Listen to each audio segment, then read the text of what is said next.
سیدنا فاروق اعظم رضی اللہ تعالیٰ عنہ آپ کے لیے لکھا ہے حضرت، وہ لکھا ہے کہ حضرت کی خدمت میں نا ایک باپ اور بیٹا ہے. آپ کو پتا ہے باپ اور بیٹے کی شکل ملتی ہے، کسی کی کم کسی کی زیادہ، کہیں کہیں ایسا ہوتا ہے بہت ہی زیادہ حضرت ایک جیسے ہی ہوتے ہیں دونوں. لکھا ہے جب دونوں آئے نا تو دونوں ایک ہی جیسے تھے، فرق اتنا تھا باپ بوڑھا ہو چکا تھا بیٹا جوان تھا. باپ جلد پہ بڑھاپے کے اثار آ چکے تھے، جو بیٹا تھا وہ جوان تھا. لکھا ہے کہ حضرت فاروق اعظم رضی اللہ تعالیٰ عنہ بھی حیران ہوئے بغیر نہیں رہ سکے. آپ نے فرمایا میں نے بڑے باپ اور بیٹا دیکھے ہیں لیکن جتنی تم دونوں کی شکل ملتی ہے میں نے کبھی نہیں دیکھا. عرض کرتا ہے حضرت اگر آپ اس بچے کا قصہ سنیں گے تو آپ کی حیرانگی میں اور اضافہ ہوگا. آپ نے فرمایا پھر سنا. عرض کرتا ہے حضور میں ایک تاجر ہوں اور اکثر تجارت کی غرض سے 4 ماہ 5 ماہ 6 ماہ کے لیے اپنے گھر سے دور رہتا ہوں. جب اس بچے کی ولادت ہونے والی تھی نا، بھی دنیا میں نہیں آیا، تو جو میں کام کرتا تھا نا میرا مال بالکل تیار ہو چکا تھا، اگر نہ لے کے جاتا تو ضائع ہو جاتا، مجبوراً نکلنا پڑا. تو جب میں نکلنے لگا نا تو میری بیوی اور اس کی ماں مجھے دروازے تک چھوڑنے آئی اور دروازے پہ آ کے مجھے پوچھتی کیا ہے، آپ تو تجارت کے لیے جا رہے ہیں تو آپ کی یہ جو اولاد دنیا میں آنے والی ہے اس کو کس کے حوالے کر کے جا رہے ہیں؟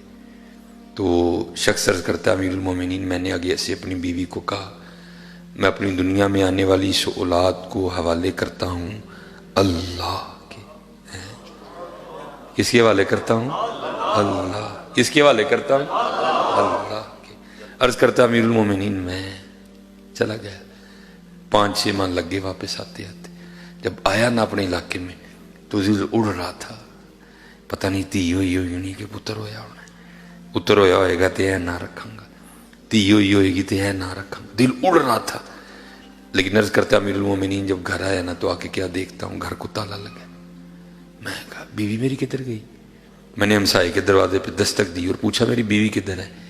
وہ آگے سے کہتا ہے بھائی بات یہ ہے کہ جب بچے کی ولادت کا وقت قریب آیا نا تو تیری بیوی درد ذہ کی شدت کو برداشت نہیں کر سکی، تو اس درد کی وجہ سے اس کا انتقال ہو گیا.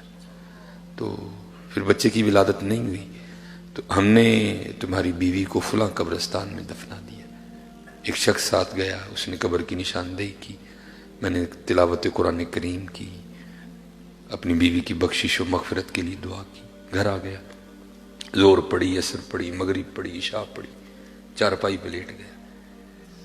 میرے دل کے اندر یہ خواہش پیدا ہوئی کہ میں پھر بیوی کی قبر پہ جاؤں اور جا کے نہ پھر میں قرآن پڑھوں، اس کے لیے دعا کروں.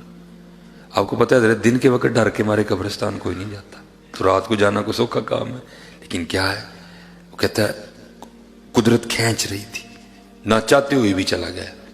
جب اپنی بیوی کی قبر پہ پہنچا نا تو جا کے کیا دیکھتا ہوں، بیوی کی قبر سے شعلہ روشن ہے، آگ نکل رہی. میں بڑا گھبرایا، یہ تو بڑی سوم و صلات کی پابند تھی، باحیا خاتون تھی، میری بڑی تابعہ دار تھی، ذاکرہ تھی، عابدہ تھی، صالحہ خاتون تھی، اس کی قبر میں کیوں آگ لگ گئی؟ حضرت اب تو ہم قبر دوسرے انداز سے ہوتے ہیں، پہلے قبر ہی ہوتی تھی سامی، ٹھیک ہے جی، قبر پھر اندر جا کے سائڈ کو پھر آگے کا گڑا، اس میں پھر میت کو رکھا جاتا تھا. اور کرتا امیر المومنین میں نے قبر کھولی، مٹی نکالی، اندر گیا، اینٹیں لگی تھیں، اینٹیں اتاری تو کیا دیکھتا ہوں قبر میں میری بیوی کا مردہ وجود پڑا ہے اور اس کے ساتھ یہ بچہ کھیل رہا ہے جس کو آپ دیکھ کے حیران ہو رہے ہیں کہ دی شکل تیرے نہ بڑی ملتی ہے. میں بھی بڑا حیران ہوا، یہ کیا ہے؟ میں نے بچے کو نکالا، سینے سے لگایا، قبر سے باہر نکلا تو غیب سے آواز کیا آئی، بندیا تو جاندے دروازے تے کھلو کے کہہ کے گیا سے یا اللہ میں دنیا چاہنے والی اپنی اولاد نو والے کرنا وا اللہ دے ساڑے والے کر کے گیا ہے، زندہ دین دے سا بوڑھی ساڑے والے کر کے جاندہ بھی تینوں زندہ ہی دینی سی ہے. وہ کر کے تو دیکھو یار ہیں کر وَمَن يَتَوَكَّلْ عَلَى اللَّهِ فَهُوَ حَسْبُهُ. کرو تو صحیح یار، کیوں بھاگ رہے ہیں حضرت؟ کرو تو صحیح حضرت، پڑھ کے تو دیکھو یار اللہ، پڑھ کے تو دیکھو پھر ہوتا کیا ہے. بڑا زور ہے حضرت اس نام میں اللہ.